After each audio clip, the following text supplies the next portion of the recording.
ये देवी शक्ति के अलग अलग स्वरूप हैं और नवरात्रि के 9 दिनों में इनकी पूजा की जाती है। नवदुर्गा के 9 रूप। 1। मां शैलपुत्री हिमालय राज की पुत्री, वृषभ वाहन पर सवार। 2। मां ब्रह्मचारिणी तपस्विनी रूप, कमंडल और जपमाला धारण करती हैं। 3। मां चंद्रघंटा सिंह पर सवार, माथे पर अर्धचंद्र, 10 भुजाओं में शस्त्र। 4। मां कूष्मांडा सृष्टि की रचना करने वाली, कमल पर विराजमान। 5। मां स्कंद माता कार्तिकेय स्कंद की माता, कमलासन पर विराजमान। 6। मां कात्यायनी महर्षि कात्यायन की तपस्या से प्रकट हुई, सिंह वाहन। 7। मां कालरात्रि अंधकार का नाश करने वाली, विकराल रूप। मां महागौरी सौम्य एवं श्वेत वर्ण, शांति एवं करुणा की प्रतीक। 9 मां सिद्धिदात्री, सभी सिद्धियों को प्रदान करने वाली, कमल पर विराजमान। मां शैलपुत्री की कथा।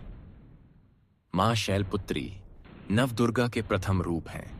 वे पर्वतराज हिमालय की पुत्री हैं, इसलिए उन्हें शैलपुत्री कहा जाता है। उनका वाहन वृषभ बैल है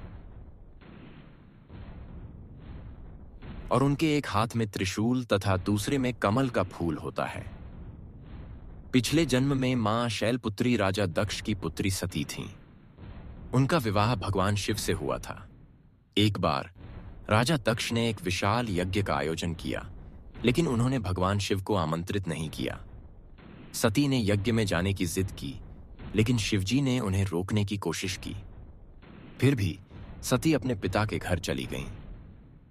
जब उन्होंने वहां अपने पति शिव का अपमान होते देखा, तो वे अत्यंत दुखी हुईं और उन्होंने योग बल से अपने प्राण त्याग दिए। शिवजी ने क्रोध में आकर दक्ष के यज्ञ को नष्ट कर दिया।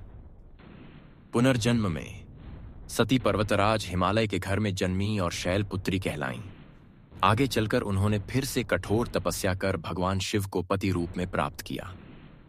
नवरात्रि के पहले दिन मां शैलपुत्री की पूजा करने से भक्तों को स्थिरता, संयम और शक्ति प्राप्त होती है।